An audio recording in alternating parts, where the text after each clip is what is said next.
नमस्कार, मैं हूं शालिनी और आप देख रहे हैं NCFB न्यूज। आइए बढ़ते हैं आज की बड़ी खबर की ओर। केंद्रीय मंत्री ज्योतिरादित्य सिंधिया ने मुख्यमंत्री मोहन यादव का दिल से धन्यवाद करते हुए कहा है कि भाजपा सरकार ने संत रविदास धाम सागर में स्थापित कर एक ऐतिहासिक कदम उठाया है। वहीं उनके अनुरोध पर 2023 में तत्कालीन सरकार ने ग्वालियर में बाबा साहेब अम्बेडकर धाम के निर्माण का निर्णय लिया था। इस महत्वाकांक्षी परियोजना के लिए 8 एकड़ रुपये की राशि भी स्वीकृत की गई है। पहले चरण का कार्य तेजी से प्रगति पर है। खास बात यह है कि अम्बेडकर जी की स्मृति में करीब 20,000 वर्ग फीट में एक भव्य भवन बन रहा है, जिसमें 6 विशाल हॉल और 74 सीटों वाली अत्याधुनिक डिजिटल लाइब्रेरी शामिल होगी। सिंधिया ने इसे सामाजिक न्याय और समरसता की दिशा में एक बड़ा कदम बताया है। ग्वालियर के लिए, मध्य प्रदेश के लिए और देश के लिए मैं दिल के गहराइयों से धन्यवाद अर्पित करना चाहता हूं मुख्यमंत्री मोहन यादव जी को कि जो सपना मैंने 3 साल पहले पिरोया था, इस क्षेत्र में बाबा साहब की स्मृति में अम्बेडकर धाम स्थापित करने का जो निर्णय मेरे मन में था,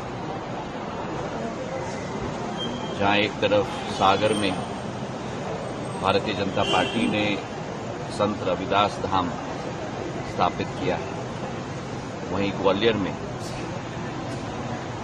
बाबा साहब अम्बेडकर धाम 84 में डबरा के करीब स्थापित करने का निर्णय तत्कालीन सरकार ने 2023 में लिया था। मेरे अनुरोध पर 8 करोड़ की राशि भी दी गई थी, जिसके तहत पहला फेज का कार्य भी तेज गति से चल रहा है।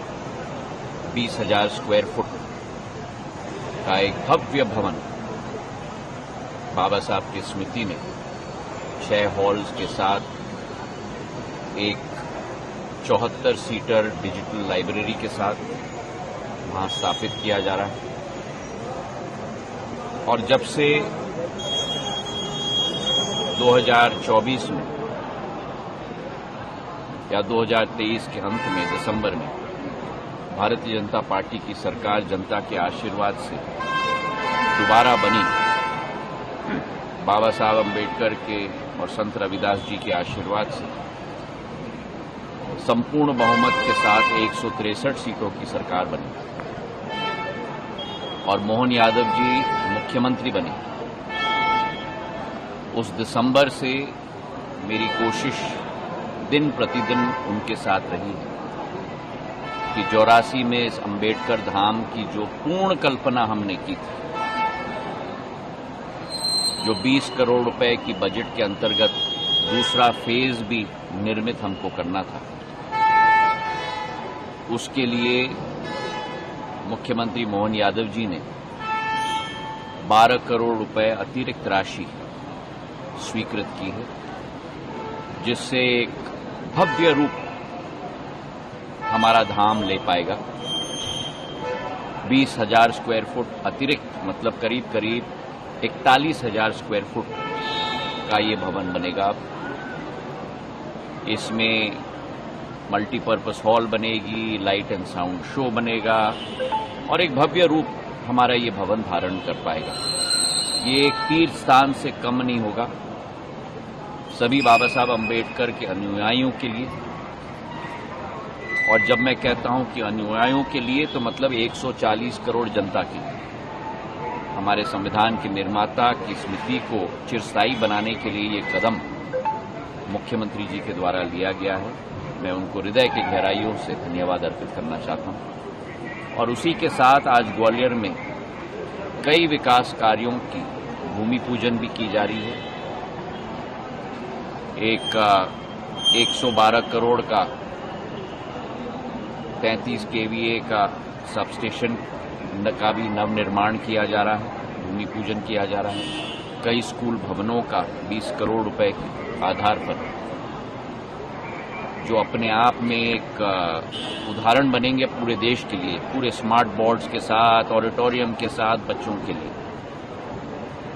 उनका एक निर्माण कार्य किया जा रहा है और 77 करोड़ का हमारा ISBT terminus, interstate bus terminal, जो बहुत दिनों से तैयार बनकर रखा गया था, मेरे कई बार अनुरोध करने के बाद आज उसका भी लोकार्पण मुख्यमंत्री के हाथों के द्वारा किया जा रहा है।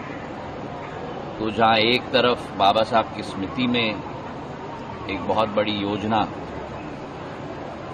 मुख्यमंत्री जी के द्वारा भूमि पूजन की जा रही है, वहीं करीब करीब 180 करोड़ रुपए ग्वालियर के लिए नई योजनाओं के लिए भूमि पूजन की जा रही है और 77 करोड़ रुपए का लोकार्पण ISBT टर्मिनस का किया जा रहा है। मुझे इस बात की बड़ी खुशी है और इसी तरह ग्वालियर का विकास और प्रगति निरंतर चला रहे, यही हमारा धर्म है, यही हमारा लक्ष्य है। खबरों में अब तक के लिए बस इतना ही। फिर होगी आपसे मुलाकात, तब तक के लिए नमस्कार और देखते रहिए NCFB न्यूज। ऐसे ही लेटेस्ट अपडेट पाने के लिए हमारे चैनल को सब्सक्राइब करें और तुरंत नोटिफिकेशन पाने के लिए बेल आइकन को दबाना ना भूलें। यदि आप हमें फेसबुक या इंस्टा के माध्यम से देख रहे हैं तो हमारे पेज को फॉलो जरूर करें। धन्यवाद।